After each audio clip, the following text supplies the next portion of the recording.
तो guys welcome back to my channel. आपने अभी तक देखा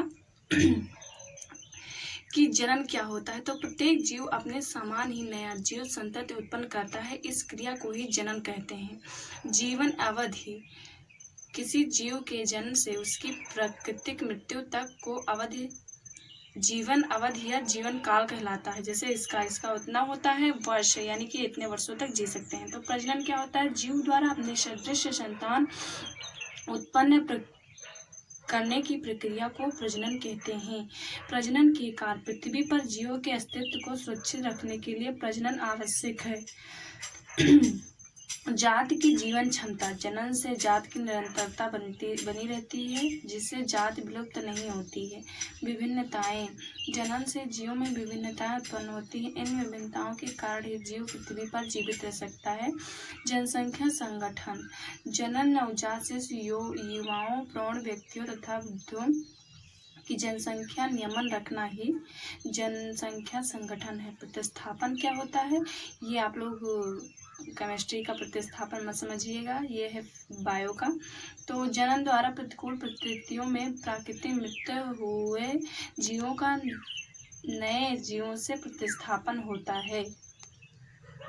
अब आपका आता है जनन के प्रकार। तो जनन सजीवों में जनन दो प्रकार का होता है, अलैंगिक जनन, अलैंगिक जनन, एक्सुअल रिप्रोडक्शन और सेक्सुअल रिप्रोडक्शन। तो अलैंगिक जनन में होता है जंतुओं में प्रजनन की क्रिया के लिए संसेचन शुक्राणु या अंड से मिलना कहलाता है लैंगिक जनन। और लैंगिक यानी सेक्सुअल रिप्रोडक्शन में इसमें दो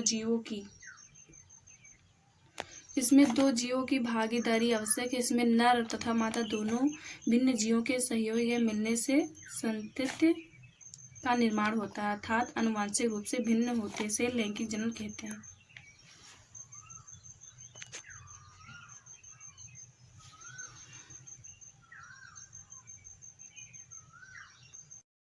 और अब आपका आता है विखंडन। इस प्रकार के अलैंगिक जनन में जनक कोशिका या दो अधिक समान बराबर आमाप की संख्या में विभक्त हो जाती है।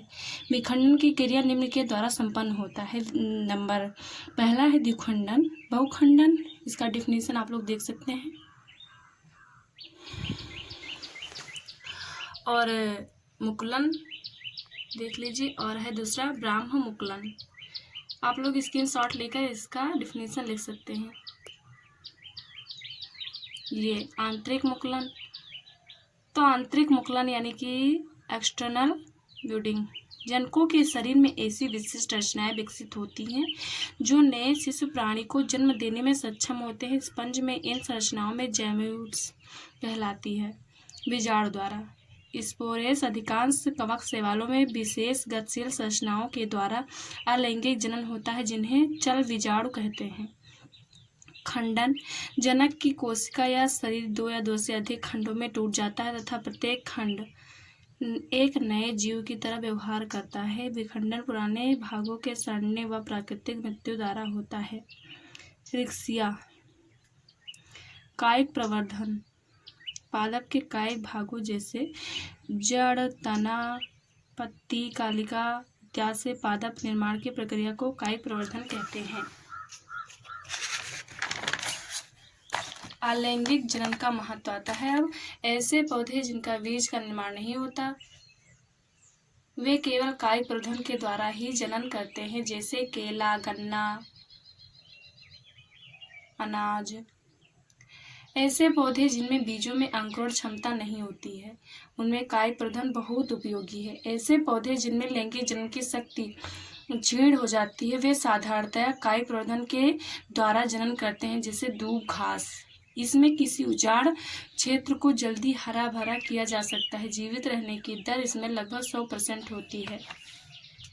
लीजिए आप लोग इस प्रकार के अलैंगिक जनन, ये चैप्टर आपका बहुत ही बड़ा है, तो आप लोग इसे ध्यान से पढ़िएगा। इस प्रकार के अलैंगिक जनन में जनक कोशिका दो या दो से अधिक समान या बराबर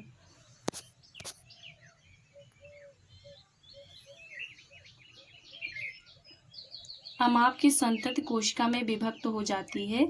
विखंडन की क्रिया निम्न के द्वारा संपन्न होता है। द्विखंडन, इस प्रकार एक कोशिका दो समान भागों में विभक्त हो जाती है तथा प्रत्येक भाग वृद्धि करके वयस्क कोशिका का निर्माण करता है। विखंडन द्वारा जनन करने वाले जीवों में मृत्यु विरल ही होती है,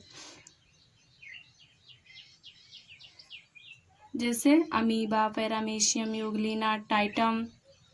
बहुविखंडन, इस प्रकार के एक जनक कोशिका द्वारा अनेक संततियों को उत्पन्न किया जाता है। अब मुकुलन क्या होता है आपका? तो मुकुलन